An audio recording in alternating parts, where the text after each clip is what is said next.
시편 137편 1절에서 4절까지입니다. 우리 천천히 같은 목소리로 함께 읽겠습니다. 시작.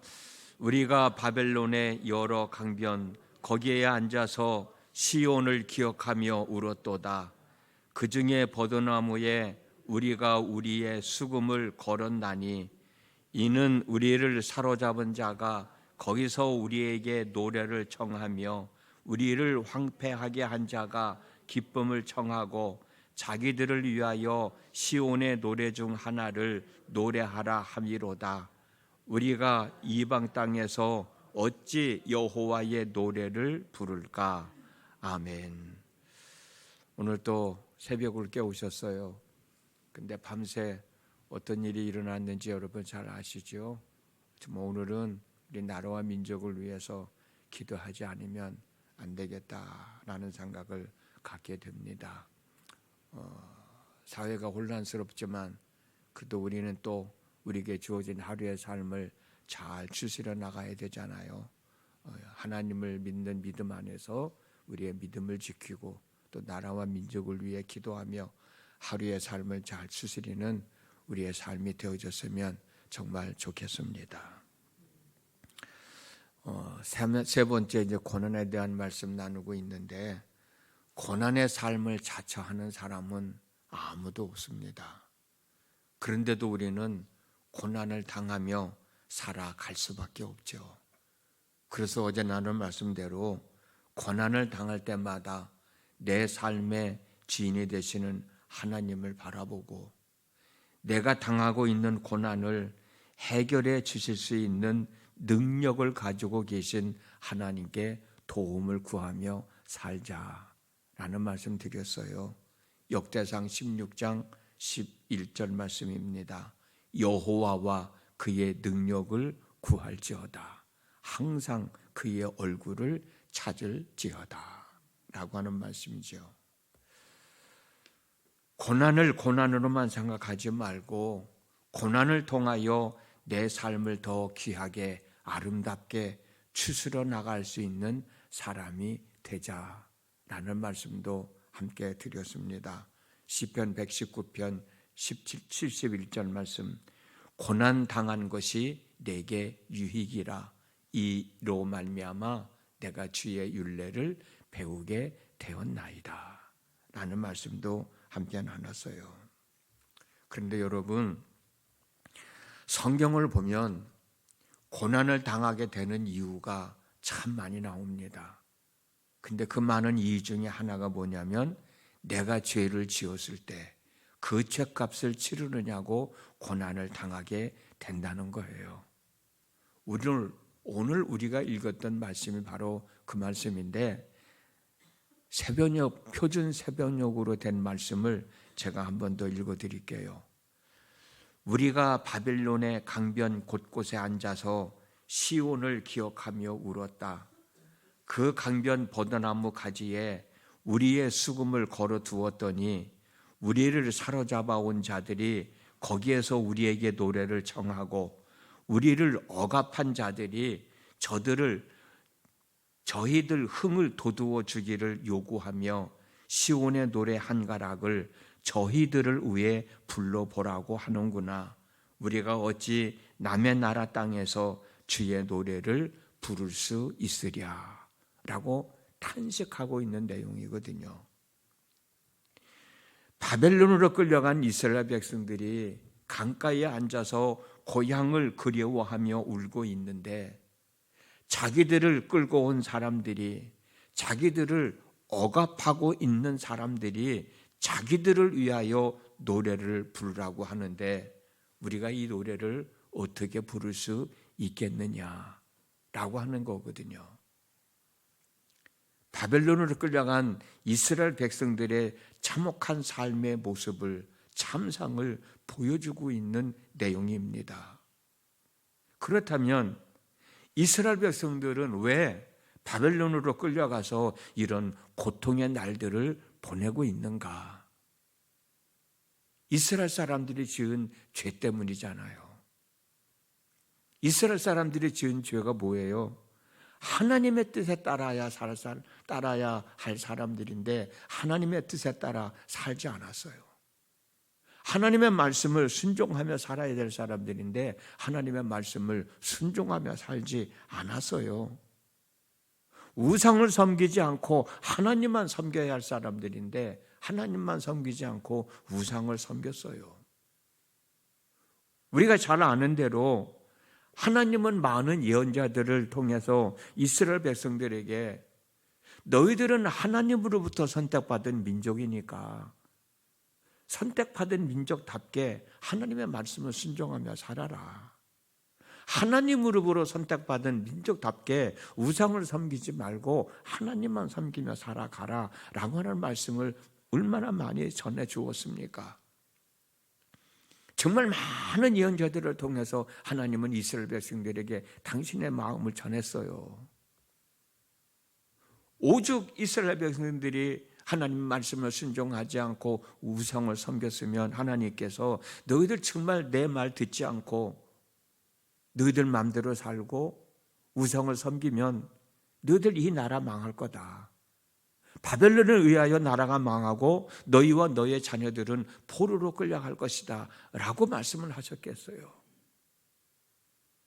그런데도 이스라엘 백성들은 하나님의 말씀을 순종하기는커녕 우상 숭배를 하지 않기는커녕 예언자들이 전하는 말씀을 들은 척도 하지 않았습니다. 마음에 담아두지도 않았어요. 결국 나라는 망하였고 백성들은 포로로 끌려갔고 오늘 읽었던 말씀처럼 후회하며 눈물 지으며 참혹한 삶을 살아가고 있는 거예요. 사랑하는 성도 여러분, 이 시간 살아온 지난날의 삶을 한번 되돌아봤으면 좋겠습니다. 왜 나에게 이런 고난이 임하느냐고 원망하고 불평하지 말고 왜 나에게 이런 아픔이 있냐고 마음 아픈 고백하지 말고 한번 우리의 삶을 되돌아보자고요. 정말 하나님께 용서를 구할 것은 없는가? 회개하고 돌아설 것은 없는가? 바울은 선질로 생각하는 사람은 넘어질까 조심하라고 권면하면서 자기 스스로 교만해지지 않으려고 자신을 쳐서 교만하지 않는 삶을 살았다고 고린도후서 12장 7절에서 말하고 있는데 저와 여러분은 어떤 삶을 살아가고 있는가? 한번 좀 생각해 봐야 할 필요성이 있지 않을까요? 하나님의 말씀과 하나님의 뜻에 따라 살아가겠다고 늘 다짐하며 살아오고 있지만 그래도 하나님의 말씀과 하나님의 뜻에 맞지 않는 삶을 살아가고 있지는 않은가? 하나님의 뜻과 어긋난 삶을 살아가고 있지는 않은가? 하나님의 뜻에 구부러진 삶을 살아가고 있지는 않은가? 우리의 삶을 한번 좀 되돌아보자는 것이죠.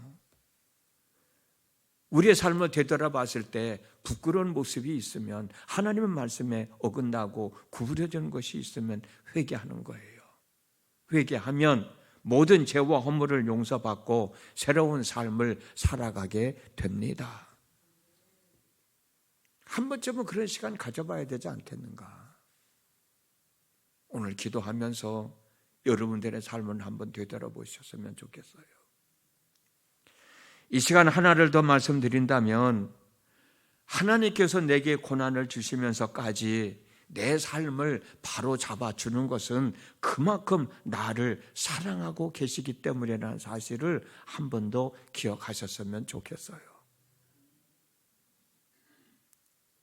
좀 길지만 현대인의 성경 히브리서 12장 6절에서 11절 말씀입니다. 주께서는 자기가 사랑하는 사람을 꾸짖고 나무라시며 그가 아들로 받아들이는 사람을 다 채찍질하신다. 여러분은 고난을 징계로 알고 견디어 나가십시오. 하나님은 여러분을 아들로 대하십니다. 아버지가 징계하지 않는 아들이 있겠습니까? 아들이면 누구나 징계를 받습니다. 만일 여러분이 그런 징계를 받지 않는다면 사생아이지 진짜 아들이 아닙니다. 우리 육체의 아버지가 우리를 징계하여도 우리가 공경하는데 하물며 우리 영의 아버지께 복종하며 살아가야 하지 않겠습니까?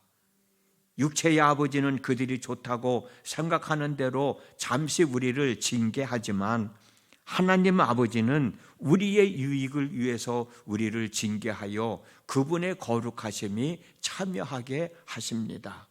징계를 받을 당시에는 그 징계가 달갑지 않고 괴로운 것 같지만 후에 그것으로 단련을 받은 사람은 의와 평안의 열매를 맺습니다. 우리가 고난 당하는 것을 징계라고 얘기하고, 왜 징계를 하느냐? 우리가 하나님의 아들이기 때문에, 하나님의 딸이기 때문에, 하나님은 당신의 자녀들이 잘못된 삶을 살아가는 것을 원치 않으시기 때문에 징계를 통해서라도 올바른 삶을 살아가게 하신다는 거예요. 이런 의미로 우리가 당하는 고난을 한 번 더 생각해 보면, 하나님이 정말 나를 사랑하시는구나. 내가 잘못된 삶을 살아가니까 올바른 삶을 살아가라고. 내가 하나님의 관계가 멀어지니까 하나님과 더 가까워지는 삶을 살아가라고. 하나님이 내 삶을 이렇게 이끌어 가시는구나 라고 깨달을 수 있지 않겠냐는 거예요. 그렇게 깨닫는 사람은 의와 평안의 열매를 맺는다는 거죠. 의와 평안의 열매. 우리는 이 땅을 살아가는 삶이 전부가 아니잖아요. 하나님이 준비하신 하나님의 집에서 영원히 살아가야 할 사람들이잖아요. 하나님은 저와 여러분들이 이 땅에서도 하나님의 은혜를 입고 살아가기를 원하실 뿐만 아니라 준비하여 둔 영원한 집에서도 살아가기를 원하십니다. 그렇기 때문에 고난을 통해서라도 하나님의 사람으로서 삶을 추스려 나감으로 이 땅에서 하나님의 은혜를 입고 살아가고, 이 땅에서의 삶이 떠난 후에 하나님 나라에서 영원한 삶을 살아가게 하시려는 것. 고난 가운데 힘든 날을 보내고 계신 분이 계신가요? 이와 같은 하나님의 사랑을 느끼셨으면 좋겠습니다. 고난을 고난으로만 보지 말고 고난을 통하여 내 삶을 더 잘 추스려 나가는, 그렇게 살아가기 위하여 이 시간에도 새벽을 깨우신 여러분들의 수고가 헛되지 아니하고 좋은 결실을 맺기를 주님의 이름으로 응원하며 축복합니다. 오늘의 삶 속에서도 하나님이 나를 사랑하고 계심을 믿고 내가 감당해야 할 일이라고 믿고 당당하게 하루의 삶을 추스리며 살아가는 여러분 모두가 되셨으면 정말 좋겠습니다. 서두에도 말씀드렸지만 정말 우리가 살아가는 이 사회는 혼란스럽습니다. 누구에게도 내 속마음을 얘기할 수 없어요. 지난번 부흥회 때 그러시잖아요. 사람에게 내 속마음을 털어놓으면 더 더러운 이야기만 떠돌아다닌다고. 정말 그를 믿을 만한 사람이 있으면 좋겠어요. 그런 사람이 없을 때는 우리는 하나님 앞에 고백할 수밖에 없잖아요. 고백하기 위하여 오늘 또 새벽을 깨우셨어요. 하나님은 여러분들의 고백을 다 듣고 계십니다. 그리고 응답해 주십니다. 그런 믿음과 소망을 가지고 오늘도 하루의 삶을 잘 추스려 나가 의의 열매를 맺는 평안함의 삶을 살아가는 여러분 모두가 되어질 수 있기를 주님의 이름으로 축복합니다. 기도합니다. 지난 밤에도 함께 하신 아버지 하나님, 오늘도 하루를 살아갑니다. 우리가 살아가야 할 사회는 더 혼란스럽지만 그래도 하나님의 사랑은 저희들에게 떠나가지 않습니다. 변하지도 않습니다. 하나님의 사랑은 더하여질 것이라고 믿습니다. 그 하나님 사랑 안에서 오늘 또 우리의 삶을 잘 추스려 나갈 때 고난을 고난이라만 생각하지 말고 우리 말씀 나눈 대로 내 삶을 주관하시는 하나님을 더욱더 바라보게 하시고 내 삶의 문제를 해결해 주실 능력을 갖고 계신 하나님을 찾는 저희들이 되어지게 하여 주시고, 설령 고난을 당한다 할지라도 고난을 통해서 내 삶을 더 잘 추스려 나가는 믿음의 사람들이 되어지게 하여 주시옵시고, 고난으로만 보지 말고 하나님이 나를 더 사랑하셔서 하나님의 사람으로 살아가게 하기 위하여 이렇게 내 삶을 징계하신다고 하는 말씀을 기억하면서 오늘도 우리의 삶을 잘 추스름으로 의와 평강과 희락의 삶을 살아가는 저희 모두가 되어지도록 하늘의 신령한 은혜를 더하여 주시고 땅에 기름진 복을 더하여 주시옵소서. 예수님의 이름으로 기도드렸습니다. 아멘.